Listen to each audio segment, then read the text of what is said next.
Hello, in this video I want to show you how to change interface language on LG Smart TV.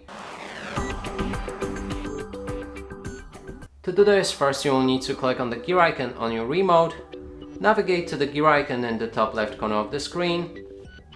Inside, scroll down to the general is that range icon, then scroll down again on the right side.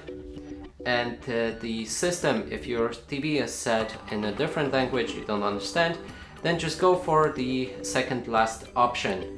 It's a system. And then inside there's a first option, which is the language, and here you'll be able to switch between different options for your menu. Also make sure to select that. Primary audio language, secondary audio language, keyboard languages, primary teletext language, and secondary teletext language.